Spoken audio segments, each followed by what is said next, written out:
وہ پچھلے کئی سالوں میں کئی بار پاکستان آتا جاتا رہا تھا۔ اسے کبھی واپس جاتے ہوئے اس قسم کی کیفیات کا شکار نہیں ہونا پڑا تھا جس قسم کی کیفیات کا شکار وہ اس بار ہو رہا تھا۔ جہاز کے ٹیک آف کے وقت ایک عجیب سا خالی پن تھا جو اس نے اپنے اندر اترتے ہوئے محسوس کیا تھا۔ اس نے جہاز کی کھڑکی سے باہر جھانکا۔ بہت دور تک پھیلے ہوئے اس خطے میں کہیں امامہ ہاشم نام کی ایک لڑکی بھی تھی۔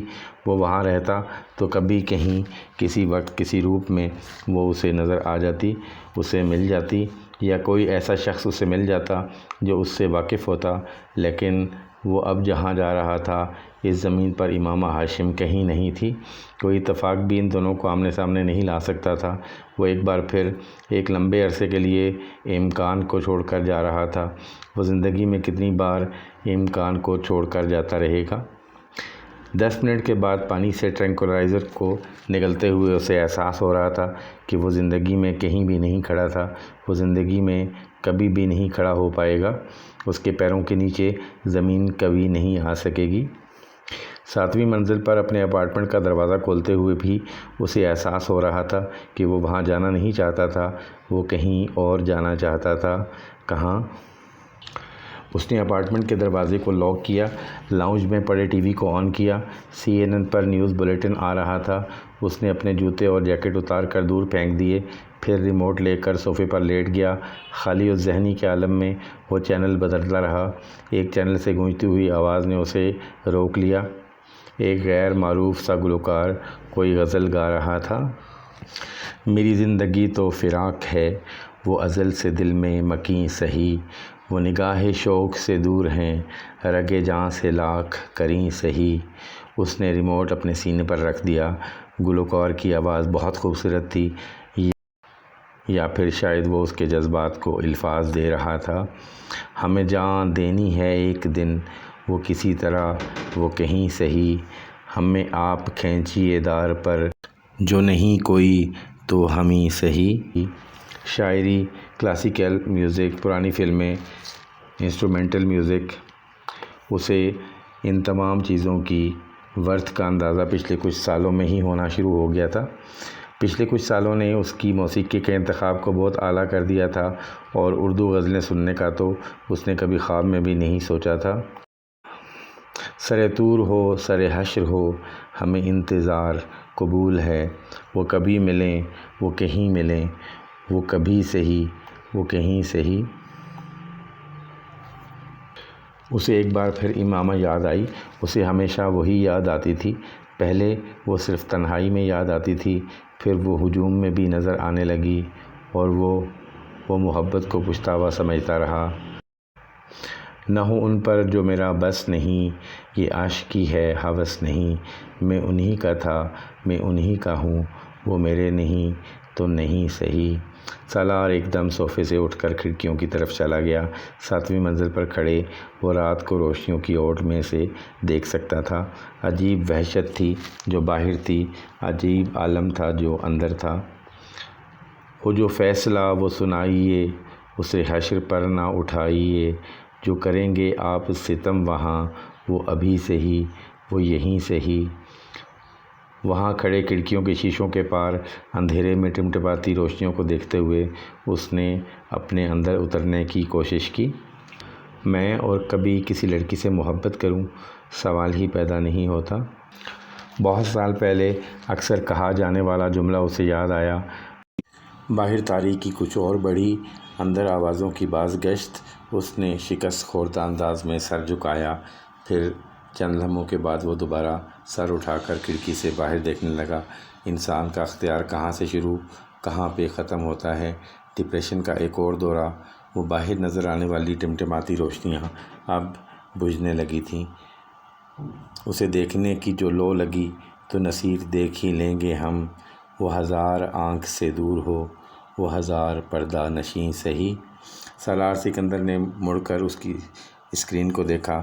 گلوکار لہک لہک کر بار بار آخری شعر دہرا رہا تھا۔ کسی معمول کی طرح چلتا ہوا وہ صوفے پر آ کر بیٹھ گیا۔ سینٹرل ٹیبل پر رکھے ہوئے بریف کیس کو کھول کر اس نے اندر سے لیپ ٹاپ نکال لیا۔ اسے دیکھنے کی جو لو لگی تو نصیر دیکھ ہی لیں گے ہم، وہ ہزار آنکھ سے دور ہو، وہ ہزار پردہ نشیں سہی گلوکار مقطع دہرا رہا تھا۔ سالار کی انگلیاں لیپ ٹاپ پر برق رفتاری سے حرکت کرتے ہوئے استعفیٰ لکھنے میں مصروف تھیں۔ کمرے میں موسیقی کی آواز اب ڈوبتی جا رہی تھی۔ استعفیٰ کی ہر لائن اس کے وجود پر چھائے جمود کو ختم کر رہی تھی۔ وہ جیسے کسی جادو کے حصار سے باہر آ رہا تھا، کوئی توڑ ہو رہا تھا۔ اپنے کیریئر کے اس سٹیج پر اس طرح کا احمقانہ فیصلہ صرف تم ہی کر سکتے تھے۔ وہ فون پر سکندر عثمان کو خاموشی سے سن رہا تھا۔ آخر اتنی اچھی پوسٹ کو کیوں چھوڑ رہے ہو، اور وہ بھی اس طرح اچانک؟ اور چلو اگر چھوڑنے کا فیصلہ کر ہی لیا ہے تو پھر آ کر اپنا بزنس کرو۔ بینک میں جانے کی کیا تک بنتی ہے؟ وہ اس کے فیصلے پر بری طرح تنقید کر رہے تھے۔ میں اب پاکستان میں کام کرنا چاہتا ہوں، بس اسی لیے جاب چھوڑ دی۔ بزنس نہیں کر سکتا، اور بینک کی آفر میرے پاس بہت عرصے سے تھی۔ وہ مجھے پاکستان پوسٹ کرنے پر تیار ہیں، اسی لیے میں اسے قبول کر رہا ہوں۔ اس نے تمام سوالوں کا اکٹھا جواب دیا۔ پھر بینک کو بھی جوائن مت کرو، میرے ساتھ آ کر کام کرو۔ میں نہیں کر سکتا پاپا، مجھے مجبور نہ کریں۔ تو پھر وہیں پر رہو، پاکستان آنے کی کیا تک بنتی ہے؟ میں یہاں پر رہ نہیں پا رہا۔ حب الوطنی کا کوئی دورہ پڑا ہے تمہیں؟ نہیں۔ تو پھر؟ میں آپ لوگوں کے پاس رہنا چاہتا ہوں۔ اس نے بات بدلی۔ خیر یہ فیصلہ کم از کم ہماری وجہ سے تو نہیں کیا گیا۔ سکندر عثمان کا لہجہ نرم ہوا۔ سالار خاموش رہا۔ سکندر عثمان بھی کچھ دیر خاموش رہے۔ فیصلہ تو تم کر ہی چکے ہو، میں اب اس کے بارے میں تو کچھ نہیں کر سکتا۔ ٹھیک ہے، آنا چاہتے ہو آ جاؤ، کچھ عرصہ بینک میں کام کر کے بھی دیکھ لو، لیکن میری خواہش یہی ہے کہ تم میرے ساتھ میرے بزنس کو دیکھو۔ سکندر عثمان نے جیسے ہتھیار ڈالتے ہوئے کہا۔ تمہارا تو پی ایچ ڈی کا بھی ارادہ تھا، اس کا کیا ہوا؟ سکندر عثمان کو بات ختم کرتے کرتے پھر یاد آیا۔ فی الحال میں مزید سٹڈیز نہیں کرنا چاہ رہا، ہو سکتا ہے کچھ سالوں بعد پی ایچ ڈی کے لیے دوبارہ باہر چلا جاؤں۔ یہ بھی ممکن ہے کہ پی ایچ ڈی کروں ہی نہ، سالار نے مدھم آواز میں کہا۔ تم اس اسکول کی وجہ سے آ رہے ہو؟ سکندر عثمان نے اچانک کہا۔ شاید، سالار نے تردید کی۔ وہ اگر اسکول کو اس کی واپسی کی وجہ سمجھ رہے تھے تو بھی کوئی حرج نہیں تھا۔ ایک بار پھر سوچ لو سالار، سکندر کہے بغیر نہیں رہ سکے۔ بہت کم لوگوں کو کیریئر میں اس طرح کا سٹارٹ ملتا ہے جس طرح کا تمہیں ملا ہے۔ تم سن رہے ہو؟ جی، اس نے صرف ایک لفظ کہا۔ باقی تم میچور ہو، اپنے فیصلے خود کر سکتے ہو، انہوں نے ایک طویل کال کے اختتام پر فون بند کرنے سے پہلے کہا۔ سالار نے فون رکھنے کے بعد اپارٹمنٹ کی دیواروں پر ایک نظر دوڑائی۔ 18 دن کے بعد اسے یہ اپارٹمنٹ ہمیشہ کے لیے چھوڑ دینا تھا۔ پیرس سے واپسی پر اس کی زندگی کے ایک نئے فیز کا آغاز ہوا تھا۔ ابتدائی طور پر وہ اسلام آباد میں اس غیر ملکی بینک میں کام کرتا رہا۔ پھر کچھ عرصے بعد وہ اسی بینک کی ایک نئی برانچ کے ساتھ لاہور چلا آیا۔ اسے کراچی جانے کا موقع مل رہا تھا، مگر اس نے لاہور کا انتخاب کیا۔ اسے یہاں ڈاکٹر سبز کے ساتھ وقت گزارنے کا موقع مل رہا تھا۔ پاکستان میں اس کی مصروفیات کی نوعیت تبدیل ہو گئی تھی، مگر ان میں کمی نہیں آئی تھی۔ وہ یہاں بھی دن رات مصروف رہتا تھا۔ ایک ایکسیپشنل ماہر معاشیات کے طور پر اس کی شہرت اس کے ساتھ ساتھ سفر کر رہی تھی۔ حکومتی حلقوں کے لیے اس کا نام نیا نہیں تھا، مگر پاکستان آ جانے کے بعد فائنانس منسٹری مختلف مواقع پر اپنے زیر تربیت آفیسر کو دیے جانے والے لیکچرز کے لیے اسے بلواتی رہتی۔ لیکچر کا سلسلہ بھی اس کے لیے نیا نہیں تھا۔ ییل میں زیر تعلیم رہنے کے بعد وہاں مختلف کلاسز کو لیکچر دیتا رہا تھا۔ یہ سلسلہ نیو یارک منتقل ہونے کے بعد بھی جاری رہا، جہاں وہ کولمبیا یونیورسٹی میں ہیومن ڈیولپمنٹ پر ہونے والے سیمینارز میں حصہ لیتا رہا۔ بعد میں اس کی توجہ ایک بار پھر اکنامکس کی طرف مبذول ہو گئی۔ پاکستان میں بہت جلد وہ ان سیمینارز کے ساتھ انوالو ہو گیا جو IBA، لمز، فاسٹ اور ان جیسے ادارے کروا رہے تھے۔ اکنامکس اور ہیومن ڈیولپمنٹ واحد موضوعات تھے جن پر خاموشی اختیار نہیں کرتا تھا۔ وہ ان کے پسندیدہ موضوع تھے، اور سیمینارز میں اس کے لیکچرز کا فیڈ بیک ہمیشہ بہت زبردست رہا تھا۔ وہ مہینے کا ایک ویکینڈ گاؤں میں اپنے اسکول میں گزارا کرتا تھا، اور وہاں رہنے کے دوران وہ زندگی کے ایک نئے رخ سے آشنائی حاصل کر رہا تھا۔ ہم نے اپنی غربت اپنے دیہات میں چھپا دی ہے، بالکل اسی طرح جیسے لوگ مٹی کو کارپیٹ کے نیچے چھپا دیتے ہیں۔ اس اسکول کی تعمیر کا آغاز کرتے ہوئے فرقان نے ایک بار اس سے کہا تھا، اور وہاں گزارے جانے والے دن اسے اس جملے کی ہولناکی کا احساس دلاتے۔ ایسا نہیں تھا کہ وہ پاکستان میں غربت کی موجودگی سے ناآشنا تھا۔ وہ یونیسکو اور یونیسیف میں کام کے دوران دوسرے ایشیائی ممالک کے ساتھ ساتھ پاکستان کے بارے میں بھی بہت ساری رپورٹس دیکھتا رہتا، مگر پاکستان میں غربت کی آخری حدوں کو بھی پار کر جانے والی لوگوں کی وہ پہلی بار ذاتی طور پر دیکھ رہا تھا۔ پاکستان کے 10-15 بڑے شہروں سے نکل جائیں تو احساس ہوتا ہے کہ چھوٹے شہروں میں رہنے والے لوگ تیسری دنیا میں نہیں 10ویں 12ویں دنیا میں رہتے ہیں۔ وہاں تو لوگوں کے پاس نہ روزگار ہے نہ سہولتیں، وہ اپنی آدھی زندگی خواہش میں گزار دیتے ہیں اور آدھی حسرت میں مبتلا ہو کر۔ کون سی اخلاقیات سکھا سکتے ہیں آپ اس شخص کو جس کا دن سوکھی روٹی سے شروع ہوتا ہے اور فاقے پر ختم ہوتا ہے؟ اور ہم لوگوں کی بھوک مٹانے کی بجائے مسجدوں پر مسجدیں تعمیر کرتے ہیں، عالی شان مسجدیں، پرشکوہ مسجدیں، ماربل سے آراستہ مسجدیں۔ بعض اوقات تو ایک ہی سڑک پر 10 مسجدیں کھڑی ہو جاتی ہیں، نمازیوں سے خالی مسجدیں۔ فرقان تلخی سے کہتا تھا، اس ملک میں اتنی مسجدیں بن چکی ہیں کہ اگر پورا پاکستان ایک وقت کی نماز کے لیے مسجدوں میں اکٹھا ہو جائے تو بھی بہت ساری مسجدیں خالی رہ جائیں گی۔ میں مسجدیں بنانے پر یقین نہیں رکھتا جہاں لوگ بھوک سے خودکشیاں کرتے پھر رہے ہوں، جہاں کچھ خاص طبقوں کی پوری نسل جہالت کے اندھیروں میں بھٹکتی پھر رہی ہو۔ وہاں مسجد کی بجائے مدرسے کی ضرورت ہے، اسکول کی ضرورت ہے۔ تعلیم اور شعور ہوگا اور رزق کمانے کے مواقع تو اللہ سے محبت ہوگی، ورنہ صرف شکوہ ہوگا۔ وہ فرقان کی باتیں خاموشی سے سنتا رہتا۔ اس نے مستقل طور پر گاؤں جانا شروع کیا تو اسے اندازہ ہوا فرقان ٹھیک کہتا تھا۔ غربت لوگوں کو کفر تک لے گئی تھی۔ چھوٹی چھوٹی ضرورتیں ان کے اعصاب پر سوار تھیں، اور جو ان معمولی ضروریات کو پورا کرتا تھا وہ جیسے ان کی غلامی کرنے پر تیار ہو جاتے۔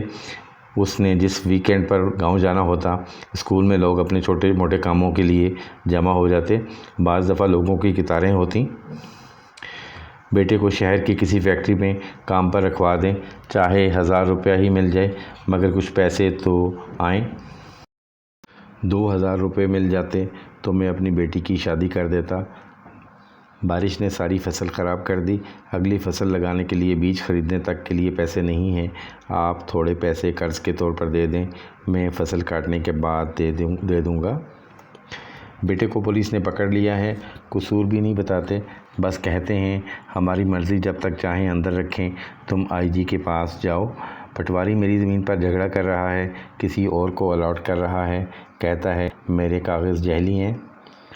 بیٹا کام کے لیے پاس کے گاؤں میں جاتا ہے، روز 8 میل چل کر آنا پڑتا ہے، آپ ایک سائیکل لے دیں، مہربانی ہوگی۔ گھر میں پانی کا ہینڈ پمپ لگوانا ہے، آپ مدد کریں۔ وہ تعجب سے ان درخواستوں کو سنتا تھا، کیا لوگوں کے یہ معمولی کام بھی ان کے لیے پہاڑ بن چکے ہیں؟ ایسا پہاڑ جنہیں عبور کرنے کے لیے وہ زندگی کے کئی سال ضائع کر دیتے ہیں، وہ سوچتا۔ مہینے کے ایک ویکینڈ پر جب وہ وہاں آتا تو اپنے ساتھ 10-15 ہزار روپے زیادہ لے کر آتا۔ وہ روپے چھوٹے چھوٹے ٹکڑوں میں بہت سے لوگوں کو بظاہر بڑی لیکن حقیقتاً بہت چھوٹی ضرورتیں پوری کر دیتے تھے، ان کی زندگی میں کچھ آسانیاں لے آتے۔ اس کے لکھے ہوئے چند سفارشی رکے اور فون کالز ان لوگوں کے کندھوں کے بوجھ اور پیروں میں نہ نظر پڑنے والی بیڑیوں کو کیسے اتار دیتے، اس کا احساس شاید سالار کو خود بھی نہیں تھا۔ لاہور میں اپنے قیام کے دوران وہ باقاعدگی سے ڈاکٹر سبز صاحب کے پاس جاتا تھا۔ ان کے ہاں ہر رات عشاء کی نماز کے بعد کچھ لوگ جمع ہوتے تھے۔ ڈاکٹر صاحب کسی نہ کسی موضوع پر بات کیا کرتے تھے، بعض دفعہ ان کا موضوع کا انتخاب وہ خود کرتے، بعض دفعہ ان کے پاس آنے والے لوگوں میں سے کوئی ان سے سوال کرتا اور پھر یہ سوال اس رات کا موضوع بن جاتا۔ عام اسکالرز کے برعکس ڈاکٹر سبزیالی صرف خود نہیں بولتے تھے، نہ ہی انہوں نے اپنے پاس آنے والوں کو صرف سامع بنا دیا تھا، بلکہ وہ اکثر اپنی بات کے دوران چھوٹے موٹے سوالات بھی کرتے رہتے اور پھر ان سوالات کا جواب دینے کے لیے نہ صرف لوگوں کی حوصلہ افزائی کرتے بلکہ ان کی رائے کو بہت زیادہ اہمیت دیتے، ان کے اعتراضات کو بڑے تحمل اور بردباری سے سنتے۔ ان کے پاس آنے والوں میں صرف سالار سکندر تھا جس نے کبھی سوال کیا تھا اور نہ کبھی ان کے سوال کا جواب دینے کی کوشش کی تھی، وہ کبھی کسی بات پر اعتراض کرنے والوں میں شامل نہ ہوا، نہ کسی بات پر رائے دینے والوں میں۔ وہ فرقان کے ساتھ آتا، فرقان نہ آتا تو اکیلا چلا آتا، کمرے کے آخری حصے میں اپنی مخصوص جگہ پر بیٹھ جاتا، خاموشی سے ڈاکٹر صاحب اور وہاں موجود لوگوں کو سنتا، بعض دفعہ اپنے دائیں بائیں آ بیٹھنے والے لوگوں کے استفسار پر ایک جملہ پیش کرتا، میں سالار سکندر ہوں، ایک بینک میں کام کرتا ہوں۔ وہ جب تک امریکہ میں رہا تب ہر ہفتے ایک بار وہاں سے ڈاکٹر سبت علی کو فون کرتا رہتا، مگر فون پر ڈاکٹر صاحب کے ساتھ ہونے والی گفتگو بہت مختصر اور ایک ہی نوعیت کی ہوتی تھی۔ وہ کال کرتا، ڈاکٹر صاحب کال ریسیو کرتے اور ایک ہی سوال کرتے۔ وہ پہلی بار اس سوال پر تب چونکا تھا جب وہ پاکستان سے چند دن پہلے امریکہ آیا تھا اور ڈاکٹر صاحب اس کی واپسی کا پوچھ رہے تھے۔ اسے تعجب ہوا تھا۔ ابھی تو نہیں، اس نے کچھ نہ سمجھتے ہوئے کہا تھا۔ بعد میں وہ سوال اسے کبھی عجیب نہیں لگا، کیونکہ وہ لاشعوری طور پر جان گیا تھا کہ وہ کیا پوچھ رہے تھے۔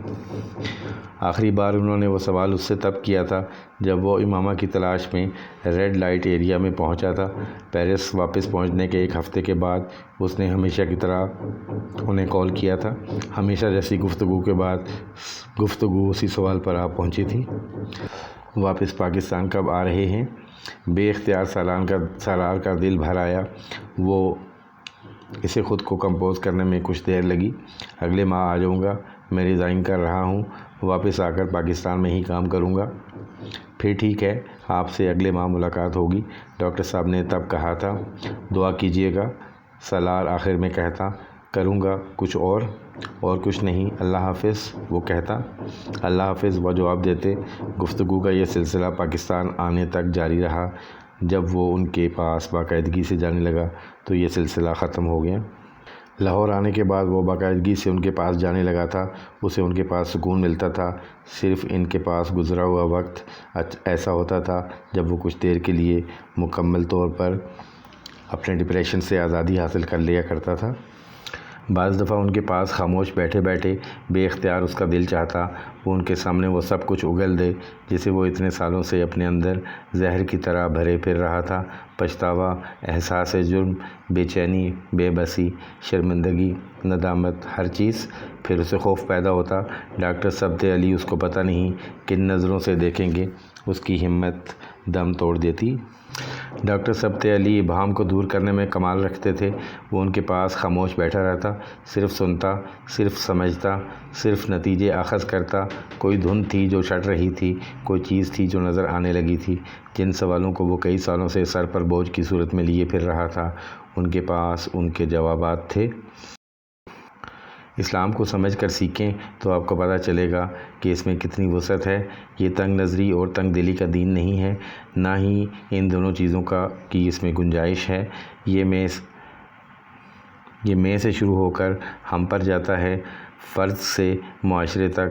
اسلام آپ سے یہ نہیں کہتا کہ آپ 24 گھنٹے سر پر ٹوپی، ہاتھ میں تسبیح، ہر جگہ مصلی بچھائے بیٹھے رہیں، ہر بات میں اس کے حوالے دیتے رہیں۔ نہیں، یہ تو آپ کی زندگی سے، آپ کی اپنی زندگی سے حوالہ چاہتا ہے۔ یہ تو آپ سے راست بازی اور پارسائی کا مطالبہ کرتا ہے۔ دیانتداری اور لگن چاہتا ہے، اخلاص اور استقامت مانگتا ہے، ایک اچھا مسلمان مانگتا ہے۔ ایک اچھا مسلمان اپنی باتوں سے نہیں، اپنے کردار سے دوسروں کو متاثر کرتا ہے۔ سالار ان باتوں کو ایک چھوٹے سے ریکارڈر میں ریکارڈ کر لیتا، پھر گھر آ کر بھی سنتا رہتا۔ اسے ایک رہبر کی تلاش تھی۔ ڈاکٹر سبت علی کی صورت میں اسے وہ رہبر مل گیا تھا۔ تو ناظرین، اس کے ساتھ ہی یہ قسط اپنے اختتام کو پہنچی۔